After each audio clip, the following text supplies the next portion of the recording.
मेरे प्रिय दर्शकों नमस्कार। प्रिय दर्शकों, ऋषि ज्योतिष में मैं आपका दिल से स्वागत करता हूं और आपको धन्यवाद भी देता हूं कि आप मेरे वीडियो बड़ी उत्सुकता से देख रहे हैं। आशा करता हूं आगे भी देखेंगे। अगर आपको मेरा वीडियो अच्छा लगता है तो आप लाइक करें, दो शब्द कमेंट्स के भी लिख दें तो मुझे ये मालूम हो जाता है, पुष्टि हो जाती है कि मेरा वीडियो आपके लिए कुछ ना कुछ मार्गदर्शन लेकर के आया है। आपको मालूम है कि मैं वास्तविक कुंडली पर अधिकतर वीडियो बनाता हूं ताकि आप अपनी कुंडली में देख सकें। बहुत कम चैनल ऐसे हैं जो कि वास्तविकता को बताते हैं, वास्तविक कुंडली में बताते हैं, ऐसे ऐसे ज्ञान की गूढ़ ज्ञान की बातें बताते हैं, लेकिन वो एक साधारण आदमी के लिए कोई लाभदायक नहीं, ज्योतिषों के लिए लाभदायक है। जो ज्ञान की वृद्धि करना चाहते हैं उसके लिए तो ज्योतिष का एक एक शब्द भी ज्ञानदायक है। तो आज बात करते हैं कि आपके कर्म की भाव। प्रत्येक मनुष्य इस पृथ्वी पर पैदा होता है और अपनी भाग्य नामक झोली में कुछ ना कुछ लेकर के आता है। पूर्व जन्म के कर्मों के आधार पर आप अपने साथ लेकर के आते हैं।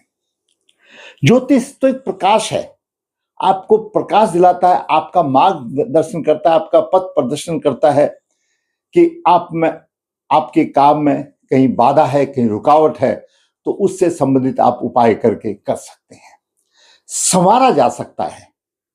आप ये कह सकते हैं कि वैदिक ज्योतिष में संवारा जा सकता है, किसी भी ज्योतिष में संवारा जा सकता है।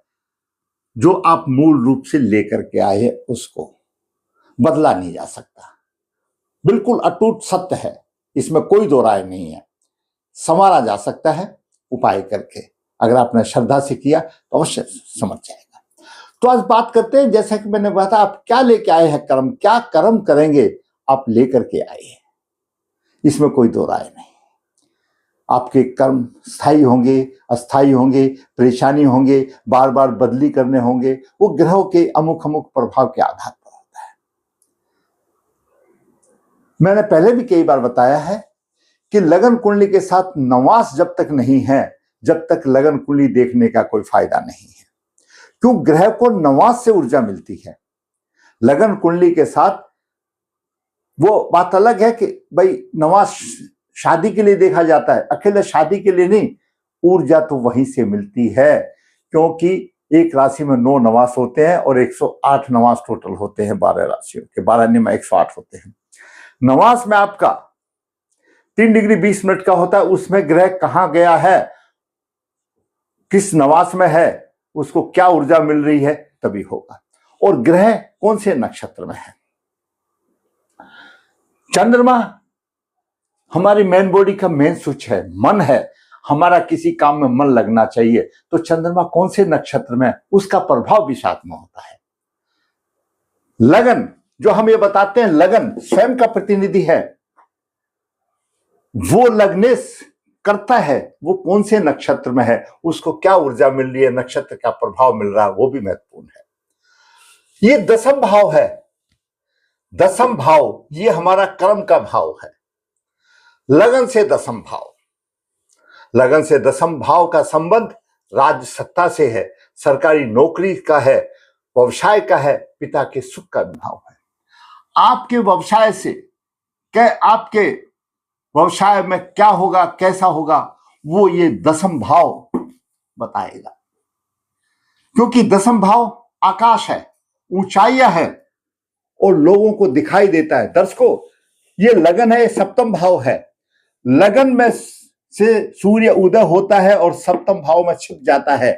तो ये जो पोर्शन है, ये दृश्य वाला पोर्शन है और ये यहां से अंधेरा हो जाता है, ये अदृश्य वाला पोर्शन है। तो 10म भाव दिखाई देता है, आपके कर्म दिखाई देते हैं। आप कितना लाभ कमा रहे हैं एकादश भाव से, वो आपको लाभ लोगों को दिखाई देगा।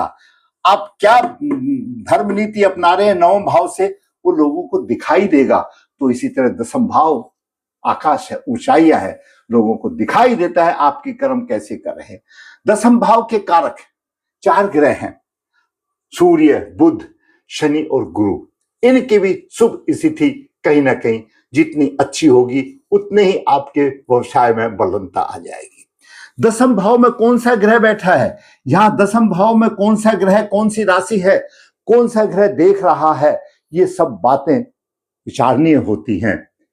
और वो कौन से नक्षत्र में है, ताकि आपके जो कर्म है उसको तोला जा सकता है, आप किस स्थिति करें। दसमें की क्या स्थिति है, दसम भाव का स्वामी उसकी क्या स्थिति है, और दसमेश का क्या नक्षत्र है, वो भी विचारणीय बात आ जाती है। जैसा मैंने बताया चंद्रमा मन का कारक है, मेन स्विच है, उसका भी नक्षत्र क्या कहता है। तो ये जो 3-4 नक्षत्र हैं, चंद्रमा का नक्षत्र, लग्नेश का नक्षत्र और दसमेश का नक्षत्र, ये बहुत ही महत्वपूर्ण है। वो उन नक्षत्र से ऊर्जा मिलती है, उन नक्षत्र से ऊर्जा मिलती है तो आप कर पाएंगे। अब दसम भाव में इतना बड़ा ये टॉपिक है, अब उसको तो समाप्त हो ही नहीं सकता, क्योंकि जीवन भर तो कर्म ही करना है, कहां समाप्त होगा।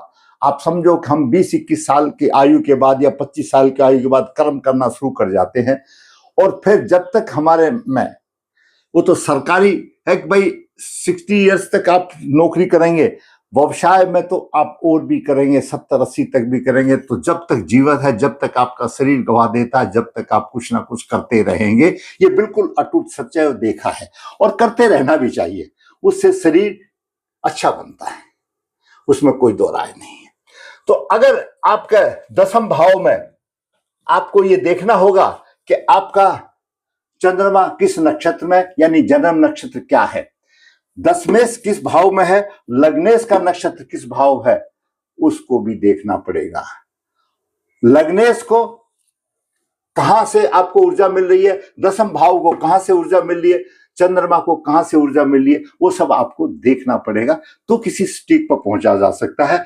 लाइव में मेरे से लोग दर्शक पूछते हैं, तो इतना आसान नहीं है, वो तो हम टोटल जो कुंडली में देख करके ही बता सकते हैं, लेकिन ये गहन अध्ययन है और इसमें कई घंटों लग जाते हैं। ये 10-15 के वीडियो में भी ये समझ लीजिए कुछ तो अध्ययन करना ही पड़ता है, बोर्ड भी लिखना पड़ता है, इतना टाइम लग जाता है। तो क्या इन सब चीजों को 5-4 मिनट में क्या बताया जा सकता है? असंभव है। वो तो गहन अध्ययन की बात है, गहन अध्ययन की बात है।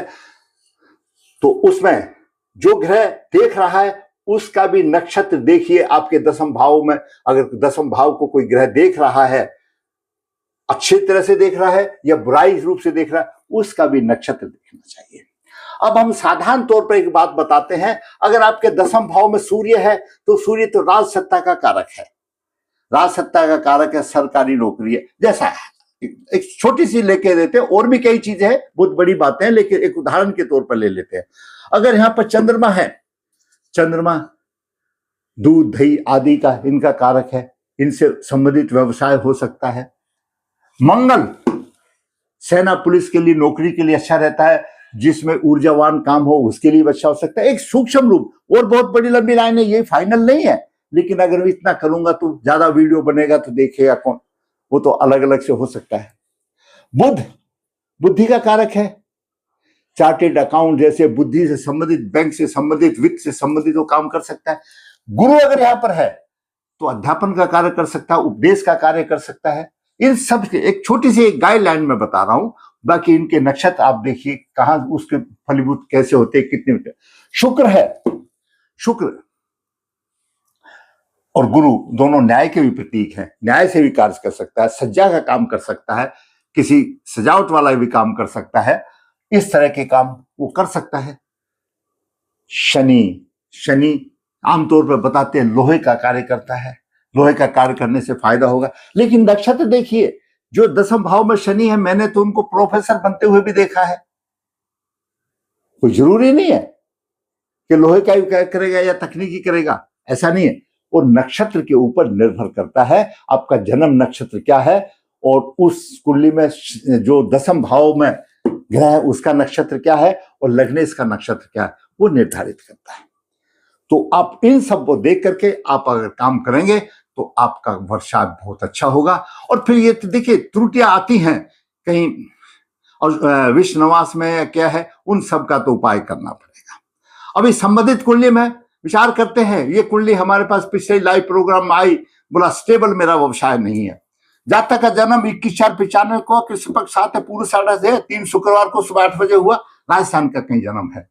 वृषभ लगन हुआ, वृषभ लगन के 12 से मंगल नीच राशि में 23-22 है, द्वादश भाव का स्वामी है।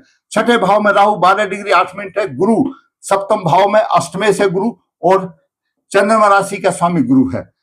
दसम भाव में शनि अपनी राशि में है, शशक योग बना रहा है। यहाँ पर दसम भाव में शनि अपनी राशि में है और शशक योग बना रहा है, शशक योग बना रहा है। और एकादश भाव में शुक्र उच्च राशि में है।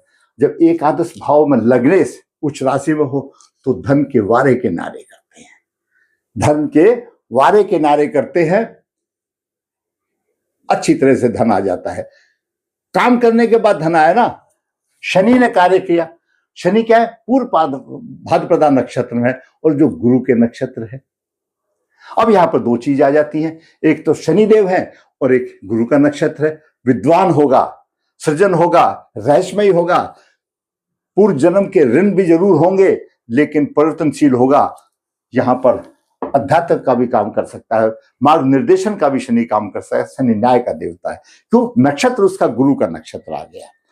चंद्रमा पूर्वाषाढ़ नक्षत्र में है, पूर्वाषाढ़ नक्षत्र के स्वामी शुक्र हैं। शुक्र के देव हिंद देव महासागर की देवी है जो शुक्र के गुणों से भरपूर है, सुंदर है, जनून है, रहस्यमय है, दोहरा व्यक्तित्व है, स्वतंत्रता है, ऊंचाइयों तक ले जाने वाला है। चंद्रमा की सोच ऊंचाई तक ले जाने वाली है। आप उन बातों को चीजें 5-6 चीजें होते हैं उस नक्षत्र की और वो ऊंचाई तक ले जाने वाली है। चंद्रमा पूर्वाषाढ़ नक्षत्र में ऊंचाई तक ले जाने वाला है। शुक्र पूर्वाषाढ़ के स्वामी शुक्र हैं, शुक्र ही लग्नेश है और शुक्र ही उच्च राशि में है और शुक्रवार को ही जन्म हुआ। भाग्यशाली बालक है, इसमें कोई दो राय नहीं, भाग्यशाली बालक। अब परेशानी कहां आ रही है?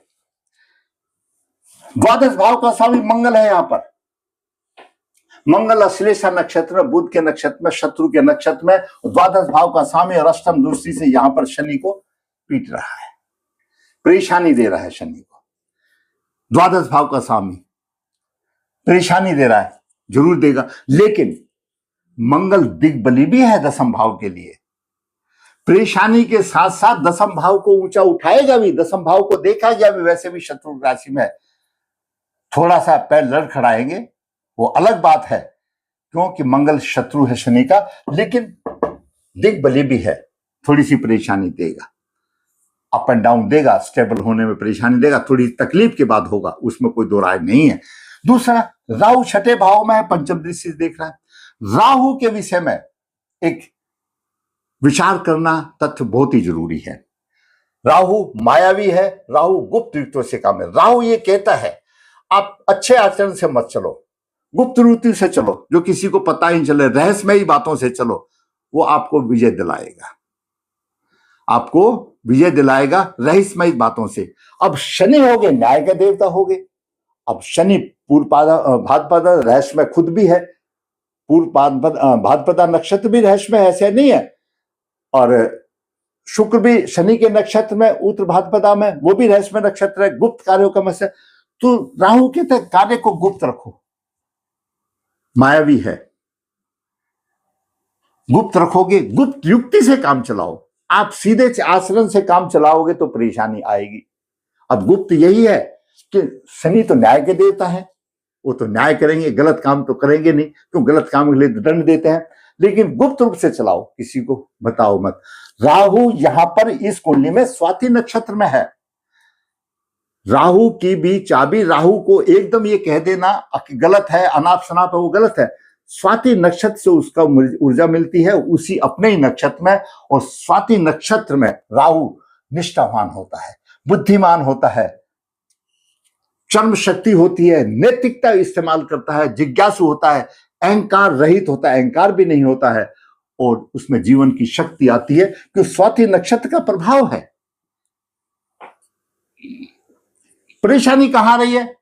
आगे परेशानी, मंगल ठीक है, मानता हूं द्वादश भाव का स्वामी परेशानी दे रहा, और राहु तो शनिवत राहु है, इतनी कोई परेशानी नहीं। परेशानी आ रही है दशा की, क्योंकि दशा तो बहुत महत्वपूर्ण है। राहु की महादशा 19/5/23 है, 28/5/41 तक रहेगी। राहु कौन है? हमारे पूर्वज हैं, पिता में है राहु। अब तारा पद्धति के हिसाब से कुछ सिद्धांत में मजबूरी है, अशुभता झेलनी पड़ती, उसका उपाय करने के अलावा कुछ नहीं है। जन्म नक्षत्र पूर्वाषाढ़ा है, जन्म नक्षत्र पूर्वाषाढ़ा है और राहु स्वाति नक्षत्र में पूर्वाषाढ़ा से 23वें नक्षत्र में है। 23वें नक्षत्र में 5 शेष बचता है, वो जन्म तारा का सिद्धांत है। आप 9 से डिवाइड कर दीजिए, क्यों हर 9 नक्षत्र के बाद जन्म तारा आती है। जब 1 शेष 3 5 या 3 5 7 अगर शेष बचता है, पहली तो जन्म तारा होती है, दूसरी 6 मादी होती है, 3 अगर बचता है, 5 बचता है, 7 बचता है तो अशुभ होती है। तो कैसे? जन्म नक्षत्र से 23वां नक्षत्र है, 23वां नक्षत्र को हमने 9 से भाग दे दिया, 5 बटे, तो 5 जो बची वो शत्रु तारा, तारा पद्धति के हिसाब से, तारा पद्धति के हिसाब से राहु की दशा अच्छी नहीं है। यहां रोगों को हंता तो कर रहा है, रोगों को रोक के रखा, रोगों को शत्रु को रोक के रखा है यहां पर, क्यों शत्रु हंता है राहु, बाहर का हस्तपेश नहीं होने दे रहा है, लेकिन जितना कर रहा है उतना खर्च भी कर देता है और सूर्य को पीड़ित भी करता है। तो एक तरफ नुकसान देगा, एक तरफ फायदा भी देगा, नुकसान हमेशा ज्यादा देगा। नुकसान क्या देगा? राहु से दित्य गुरु है, गुरु नैतिकता है, उसकी नैतिकता को कम करेगा। यहां पर भी परेशानी आएगी, यहां पर भी परेशानी आएगी। पहले तो गुरु अष्टम भाव का स्वामी है, अपने शुभ प्रभाव के साथ अशुभ भी देगा, रोग देगा, पत्नी भी रोगी होगी, स्वयं भी रोगी होगा। लेकिन एक और भी बात है, एक ज्योतिष का एक और भी सूत्र है, चंद्र राशि का स्वामी अगर वो लगन को देखता है तो ऐसा माना जाता है कि उसके सारे अशुभ कार्य ढक जाते हैं और उसको बड़ी प्रतिष्ठा मिल जाती है। यानी कितना भी अशुभ कार्य हो उसके ऊपर पर्दा डल जाता है। अगर चंद्र राशि का स्वामी लगन को देखता है तो चंद्र राशि का स्वामी लगन को देखता है, बीमारी तो देगा लेकिन प्रतिष्ठा देगा। अब यहां पर निचोड़ ये निकला बताने का कि मंगल की भी परेशानी है, राहु की भी परेशानी है, मंगल की अधिक परेशानी है। अब मंगल के उपाय कीजिए। मंगल सप्तम भाव का स्वामी, ऐसे को जीवन साथी के सुबह परेशानी आएगी, लेकिन वो तो गुरु देख रहा है मंगल को, नवम दृष्टि उच्च दृष्टि है। जब कर्क राशि में मंगल होता है, गुरु की दृष्टि होती है तो अच्छा होता है। तो यहां पर गुरु संवार रहा है, गुरु की नवम दृष्टि मंगल के ऊपर है और उच्च राशि से देख रहा है, वो तो दे रहा है। लेकिन मंगल का अपना प्रभाव जो जा रहा है शनि के ऊपर, शनि के ऊपर थोड़ा सा जा रहा है, इसलिए व्यवसाय में थोड़ा सा अप एंड डाउन होता है, खराब नहीं होता है, क्यों? मंगल दिग्बली है। अब उधर राहु की भी परेशानी है, दोनों का प्रभाव आ गया। अब दूसरी तरफ देखते हैं तो ज्योतिष का एक सूत्र है कि शनि, सूर्य शनि द्वादश भाव का स्वामी और राहु अधिष्ट राशि का स्वामी, ये 5 ग्रह में से अगर 2 ग्रह अशुभ हैं, उनका प्रभाव कहीं पर होता है तो उससे पृथकतावादी कर देते हैं। तो राहु इतना शुभ नहीं है शनि के लिए, लेकिन मंगल अशुभ है, इसलिए उतार चढ़ाव की बात है। मंगल का उपाय करें, अच्छा होगा।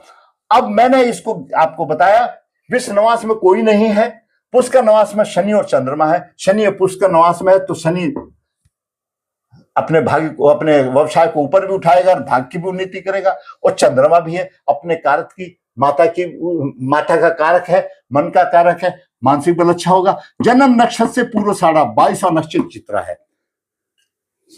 चित्रा नक्षत्र का स्वामी मंगल हुआ, विनाशकारी हो गया। तो मंगल विनाशकारी जरूर है, अपनी दशा, अंतरदशा, प्रत्यंतर दशा में मंगल अशुभ फलदाता है। ऐसे जातक को मंगल के उपाय हमेशा करने से, पितृदोष तो है, पितृदोष तो है, जब सूर्य केतु के साथ आ गया तो पितृदोष तो आ गया, अपने आप में पितृदोष आ गया, उसमें कोई दिक्कत नहीं है, ठीक है ना। जब शनि पीड़ित हो गया तो पितृदोष आ गया। पितृदोष का मतलब यही है कि जो कारक ग्रह वृषभ लगन के लिए शनि कारक ग्रह, और कारक ग्रह का पीड़ित हो जाना, अशुभ योग बनाना पितृदोष है। पितृदोष का मतलब पूर्व जन्म के अशुभ कर्मों का प्रभाव।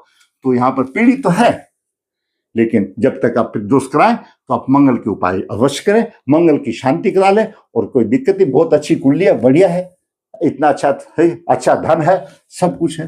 तो लेकिन आपको मेन मतलब ये था कि आपका चंद्रमा का नक्षत्र वो पुरुषाढ़ा आ गया और शनि गुरु के नक्षत्र में आ गया और गुरु का भी केंद्रीय प्रभाव है। और लग्नेश का नक्षत्र, लग्नेश शुक्र का नक्षत्र क्या हुआ, शनि आ गए, उत्तरभाद्रपदा नक्षत्र में है। तो ये तीनों नक्षत्र हैं, उनका प्रभाव आपको मिल रहा है। लग्नेश का नक्षत्र, शनि का नक्षत्र, चंद्रमा का नक्षत्र, ये बहुत ही महत्वपूर्ण है। वो ऊर्जावान है, कहां से मिल रहा है। नवास कुंडली देखते हैं तो शनि को सुख से ऊर्जा मिल रही है, क्यों नवास में शनि कहां पर है, वृषभ राशि में है, और वृषभ राशि का शुक्र तो उच्च राशि का है, अच्छा है, खिलता खुलता है, पैसे वाला अच्छा मिलता है। और शुक्र का है सूर्य, शनि के नक्षत्र में, अच्छी ऊर्जा मिल रही है। गुरु नीच का हो गया वो अलग बात है, वो नवास की अलग बात है, लेकिन सवाल आई तो व्यवसाय में परेशानी क्यों, दशा खराब आ गई, मंगल का प्रभाव आ गया, महत्वपूर्ण है महादशा, और मंगल विनाशकारी है। तो आप अपने दसम भाव में देखिए, दसम भाव में कौन सी राशि है, कौन सा नक्षत्र है, सबका विस्तृत करना तो परेशानी है। आपका दशमेश किस नक्षत्र में है वो ऊर्जावान होगा, लग्नेश किस नक्षत्र में है और चंद्रमा किस नक्षत्र में है, ये तीनों नक्षत्र बहुत ही महत्वपूर्ण है आपको कार्य करने के लिए। क्योंकि चंद्रमा मन है, लग्नेश आप स्वयं हो और दशमेश आपका कर रहा है कर्म। इनका तीनों का नक्षत्र अति महत्वपूर्ण है। तो आपकी दिन रात चौगनी होगी। इसमें समस्याएं तो आती हैं, हर आदमी को समस्या आती है, लिटिल बिट समस्या वो तो रहेगी भाई। 9 ग्रह 12 खाने हैं, कोई सभी तो दुश्मन नहीं, अपनी अपनी दशांतर दशा में स्टेबल नहीं करेगा। अगर आप उपाय कर लोगे तो अच्छा होगा, सोने पे सुहागा होगा, पित्त दोष निवारण करें, मंगल की शांति करे, ऐश करे, कोई दिक्कत ही नहीं है। लगने सबसे